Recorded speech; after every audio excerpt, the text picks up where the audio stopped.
What do a remote cabin, a campsite nestled in the heart of the woods, and an ancient overgrown trail all have in common? They're chillingly perfect settings for these following tales of terror. From vicious cryptid encounters to spine-tingling fables about cults, join me tonight as I explore 5 terrifying deep wilderness stories, if you dare. Number 5. Altered. Deep within the heart of a dense forest, my friends and I embarked on a hiking trip eager to explore the natural wonders hidden amongst these ancient trees. As we delved deeper into the woods, the atmosphere slowly changed and an eerie stillness settled around us. Shadows danced in the foliage and an unsettling feeling crept into our hearts. Unperturbed, we pressed on, our curiosity outweighing our nervousness.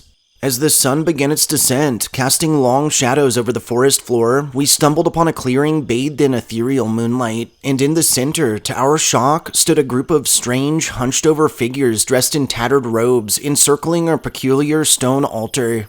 A mixture of fear and fascination washed over us as we watched this mysterious ritual unfold. These figures chanted in a guttural language, and the flickering flames of torches they handled cast an eerie glow on their twisted forms. Their movement seemed inhuman, like monstrosities straight from a nightmare. As we began considering retreat, a haunting melody filled the air, carrying a sense of malevolence that rooted us to the spot. Then, the figures noticed our presences and turned their gazes slowly towards us as if they had all the time in the world, and little did we know, they did. Panic surged through our group as we realized that we were now part of this strange ritual. Unable to break free, we found ourselves drawn closer and closer to the stone altar, as if in a trance. We felt a supernatural force binding us, like invisible chains steadily tightening around our bodies. Their chanting intensified, reaching a fevered pitch, and the ground beneath their altar began to tremble. Ancient symbols glowed on its surface, their meaning lost to the world for maybe centuries. The air crackled with energy, and an otherworldly wind whipped through the clearing. Amidst this chaos, I caught sight of a faint glimmer of hope, a small, ancient amulet lying on the forest floor nearby. Then something inexplicable compelled me. I mustered all the strength I could, and I reached for it. As I clutched the amulet, a strange new power surged through my body. It was as if the artifact had awakened a dormant force within me, granting me a momentary advantage over these malevolent things. Using my newfound strength, I managed to break the supernatural shackles of whatever bound us. Together, we made a desperate run for freedom, our hearts pounding in our chests. All the while, the hunched-over figures gave chase, their twisted forms moving with unnatural speed. But the forest seemed to conspire against us, the trees blocking our path as if trying to keep us trapped in that clearing forever. Branches clawed at our clothing, roots rose up to trip us, but we refused to give in to the sinister forces at play. With these strange figures closing in and time quickly running out, we stumbled upon an ancient stone circle hidden just out of the clearing. Was it? It had to be. In that moment, I realized the circle had a small opening right at its heart that was the exact shape and size of the amulet I was still clutching. I shoved the artifact into the opening, and after fumbling for a moment, was able to twist it counterclockwise. Suddenly, the circle began emitting a glow. It was faint at first, but quickly grew as bright as the sun, illuminating the entire area. The otherworldly cult recoiled from the light, their twisted forms retreating into the shadows, and we felt an overwhelming surge of relief as the forest seemed to expel the dark presence that had threatened to consume us and opened up once again.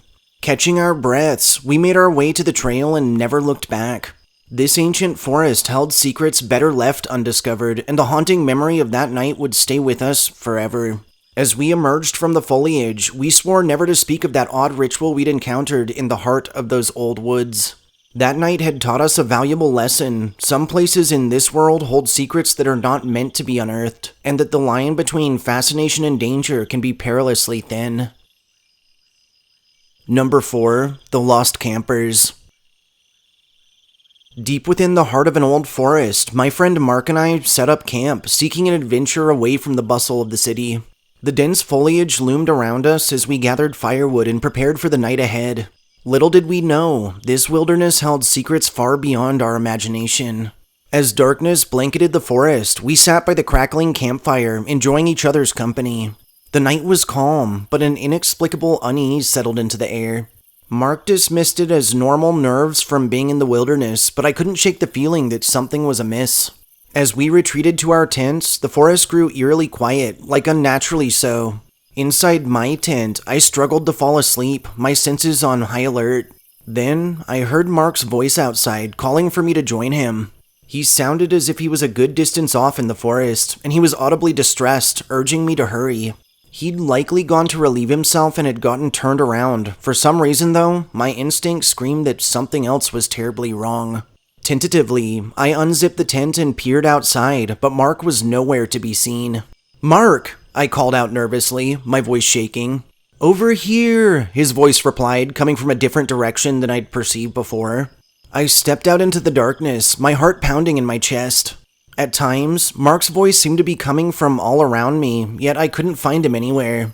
Panic gnawed at my mind as I tried to make sense of the situation. "This isn't funny. Where are you?" I pleaded, but there was no response, only the echoing sound of his voice calling me deeper and deeper into the forest. I hesitated, feeling an overwhelming dread, but my concern for my friend overpowered my fear. As I followed the haunting voices, the trees seemed to close in around me, and the once familiar paths became a labyrinth of shadow. Mark's voice seemed to be playing a sinister game, leading me further and further into the heart of the forest. Just when I was on the verge of turning back, I caught a glimpse of Mark standing near a gnarled tree. Relief washed over me for a moment, and I rushed toward him, but as I drew closer, the figure flickered like a mirage, dissipating into the darkness. I stumbled back, my heart pounding. Something was mimicking Mark and using my fears against me. Disoriented, I tried to find my way back to the campsite, but the forest seemed to have changed, becoming a maze designed to keep me. Then, in the distance, I heard Mark's voice again, this time pleading for help. The desperation in his tone tugged at my heartstrings, and I followed the sound, hoping to find my friend and escape this nightmarish trap. But each time I neared Mark's voice, it would shift to a different location, leading me further astray. I felt like a helpless puppet, dancing to the tune of some unseen master. With my determination faltering, I remembered a piece of advice from my grandfather, an old woodsman and sailor. He had told me once that if I ever got lost in the forest, that I should find the North Star, as it would always act as a bearing from which I could guide myself home. Looking up at the sky, I spotted the familiar gleam of the North Star through a gap in the tree canopy. Clinging to that beacon of hope, I found a renewed sense of purpose and pushed through the deceptive maze. As I trudged on, the voice I started to realize didn't actually belong to Mark at all grew more and more insistent, trying to lure me off course. But I stayed focused on that North Star, resisting its sinister charms. Finally, after what felt like an eternity, I emerged from the forest, greeted by the sight of our campsite. The false voice behind me faded into the distance, defeated by my determination to escape its wicked game. I unzipped Mark's tent nervously. There he was, sleeping soundly in his bag. Without a moment's hesitation, I quickly woke him, told him of the events that had transpired, and we packed up and left in probably record time. This deep forest held secrets beyond our understanding, and I had stumbled upon something that lived amidst its mystery, something not of this world. As I shared my harrowing tale with others, I realized that the wilderness was a realm of ancient forces, some of which that were best left undisturbed. The haunting voices and unseen creatures of this forest would forever remain, a chilling reminder that nature's mysteries could be far more terrifying than any ghost story. Number 3. The Journal. Our urban exploring group set out on an adventure into the heart of a nearby forest, eager to uncover what might lay within. The trail we followed weaved through tall trees, and rustling leaves created an enchanting symphony. The excitement in the air was palpable as we hiked deeper and deeper into the wilderness, our laughter and banter echoing throughout the woods. As we trekked along the overgrown path, we noticed the signs of something out of the ordinary. Several twisted vines with an eerie resemblance to human figures, and strange symbols etched onto tree trunks nearby. These disturbing things, like some sorts of natural effigies, gave us all the creeps. Unaware of the impending terror that lurked, we followed this winding trail, and by sheer happenstance, stumbled upon an old, dilapidated cabin. The sight of this weathered abode sent shivers down our spines, its wooden walls covered in moss and overgrown vines. It seemed like the forest itself was trying to reclaim the forsaken structure. Curiosity getting the better of us, we cautiously approached the cabin, drawn in by its haunting presence. Peering through cracked windows, we caught a glimpse of oddities scattered inside, a collection of creepy dolls, and a strange array of bones dangling from the ceiling. "This place is straight out of a horror movie," Sarah whispered, voicing what we all felt. Evan, the most adventurous among us, suggested exploring the cabin, but I hesitated. Something about the very air around this cabin felt charged, as if the atmosphere held an unsettling secret. Despite my misgivings, Evan led the way, pushing open the creaky door. The interior of the cabin felt heavy with history, as if its walls held the memories of past inhabitants. Our flashlights cast dancing shadows on its worn floorboards, making the dolls and bones seem to come alive. As we moved further in, the beams of our flashlights fell upon an old journal lying amidst the debris. Its pages were yellowed with age, and the handwriting seemed to belong to a different era entirely. Flicking through the old journal, we discovered it belonged to a family who had once sought solace within the cabin. But as we reached the last few entries, a chill ran down our spines. This journal spoke of an unimaginable malevolence that lurked outside, a horde that drove the family to the brink of madness. "Maybe we should leave," Robert suggested, the unease in his voice mirroring our own. But before we could act, the tranquility of the forest was shattered by guttural groans that echoed through the surroundings. Panic swept us up as we realized we were not alone out here. Suddenly, through the window, we could see a group of what could only be described as ghoulish, zombie-like creatures emerge from the nearby swamp. Their skin mottled, rotten, and not dissimilar to the vine-like creatures we'd spied earlier, and the sockets that used to hold their eyes twitching and searching in all directions. The malevolent aura of the cabin seemed to attract these abominations, and they shuffled slowly towards us. Fear-stricken, we searched the cabin for anything that could help defend us. I grabbed a kitchen knife, Sarah found a broken chair leg, and Evan discovered a fire poker near the fireplace. In the ensuing chaos, we fought back through broken windows against these unnatural creatures, but our makeshift weapons seemed futile against their relentless assault. Then, in a desperate move, Evan swung his fire poker wildly at one of our assailants, and to our surprise, it recoiled, hissing in pain. "It's the iron," Evan yelled after a moment, his voice determined. Rummaging through the cabin, we found an iron skillet and a set of iron candlesticks. Armed with this newfound knowledge, we fought back with renewed vigor, driving the abominations further and further from the cabin. But to our dismay, these creatures kept returning, their malevolence growing stronger with each attempt. Realizing we were running out of options, I mustered all my courage and flung the cabin's front door wide open. "Quick, clear the way," I shouted, hoping my friends could buy us some time. Evan, armed with his iron fire poker, managed to fend off the creatures, but the door wouldn't stay clear for long. We all knew that we needed to retreat, or we would share the same fate as the family whose journal we'd discovered. With a burst of energy, we sprinted through the woods with these ghastly manifestations close in tow. But as we pushed ourselves harder, eventually, and to our relief, their groans began to fade into the darkness. We didn't stop until we reached the outskirts of the city, gasping for breath but thankful to have escaped the cabin's clutches. The night's events had scarred a terrifying memory into our minds, one we would carry with us forever. The old cabin and its undead guardians would forever remain an enigma, a reminder that some secrets are better left lost in the depths of the woods. As for the journal, we held on to it as a cautionary tale, a grim reminder of the malevolence that could lie hidden within even the most unsuspecting places. Number 2. Shadows of Dusk. The forest lay still as our group of college students ventured deeper and deeper into its heart. We were on a nature expedition, eager to study the flora and fauna that thrived within these fascinating woodlands.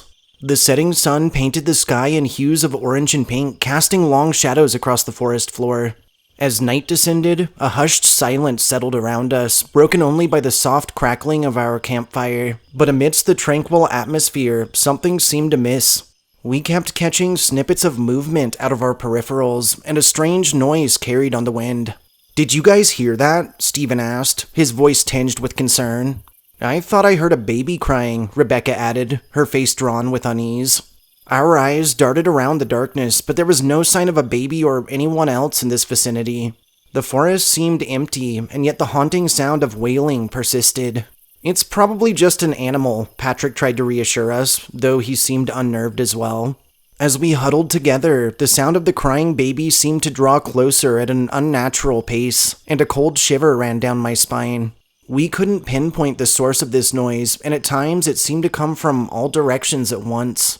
Then, as if on cue, we heard a rustling in the nearby bushes. Something was moving around us at an incredible speed, too fast to catch a glimpse of. Panic gripped our hearts as we realized something was stalking us. "Let's get back to the car," Cindy suggested, her voice shaky. We hastily packed up our belongings, keeping our flashlight trained on the shadows that seemed to shift and dance around us. But every time we thought we caught a glimpse of whatever this mysterious stalker was, it would disappear into the darkness. Fear gnawed at our minds as we hurried through the forest, the cries of the baby haunting our every step. The trees seemed to close in on us, and the shadows grew longer and more pronounced. Finally, as we reached the edge of the forest, we felt a sense of relief washing over us. But just as we were about to step into the clearing that led to where we'd parked, the cries of the baby stopped abruptly, leaving an eerie silence in wake. Then suddenly, from behind a tree in front of us, a tall, emaciated figure emerged, its eyes gleaming with a malevolent hunger. Its body covered in a light fur, and its bloody and tattered lips stretched into a vicious, unnaturally large grin that revealed rows of razor-sharp teeth. It was almost human, yet inhuman, and its grotesque appearance sent shockwaves through our group, freezing us in our tracks. What is that?" Stephen gasped, his voice barely above a whisper. As this creature drew closer, a piece of the puzzle fell into place in my mind. The lightning-fast movements, the mimicry of the baby's cries, it was a Wendigo. The legend of the Wendigo, something I'd heard of in 100 YouTube videos and around a dozen campfires, flashed through my thoughts. A malevolent spirit that possessed humans, driving them to consume other humans' flesh. "Back away slowly," I whispered to the group, my voice barely audible. The Wendigo fixated its evil gaze upon us, its body contorting with unnatural agility. My mind raced, searching for a way to escape the creature's grasp. "Wait," Rebecca stammered, her eyes widening with realization. "I remember reading about this. We can't show any fear. We need to stand together." Our group stood firm, defiance in our eyes. We knew the Wendigo thrived on fear and weakness, on greed, and we wouldn't be an easy prey. The Wendigo's face twisted in anger, its malevolence now evident, but instead of retreating into the darkness, we slowly backed away, maintaining contact with its shining eyes. However, this backstep had an adverse effect, and the beast began moving towards us again. Then, with a burst of courage, Rebecca scooped up a sharp spear-like branch from the ground and brandished it threateningly in front of us, before igniting some dried moss on the end with her lighter. "Get away from us!" she shouted, the tremor in her voice barely noticeable. We quickly joined at her side, advancing as one. With every step we took, the Wendigo seemed to retreat, its illusion of dominance crumbling before us. As we neared the edge of the forest, the creature let out a haunting scream of rage before vanishing into the shadows. We stumbled out of that forest shaken but alive. The mystery of the crying baby sound had been dispelled, and we now knew we were being stalked by the dreaded spirit of the Wendigo. From that night and onward, we carried with us the weight of that encounter, and our bond as a group strengthened by the horrors we had faced. The legend of the Wendigo would forever be etched into our memories and souls, a chilling reminder that not all lore is derived from fantasy. Number 1. The Creek. Moving to a remote house in the woods was both exciting and unsettling.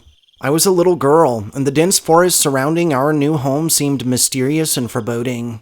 As days turned into weeks, I couldn't resist the allure of the nearby creek, shimmering under the dappled sunlight. One bright but foggy afternoon, I set out to explore the woods, my curiosity getting the better of me. I followed the creek for a time, hopping from stone to stone, and then broke away from the guidance of the water, wandering about, until the surrounding trees grew denser, and I realized that I had wandered just a bit too far. Panic really began to bubble in my chest as unfamiliar landmarks vanished and the forest seemed to close in around me. Feeling hopelessly lost, I heard a faint rustling nearby, and through the undergrowth emerged another girl, about my age, with kind and reassuring eyes. She introduced herself as Samantha, and to my surprise, she was lost as well.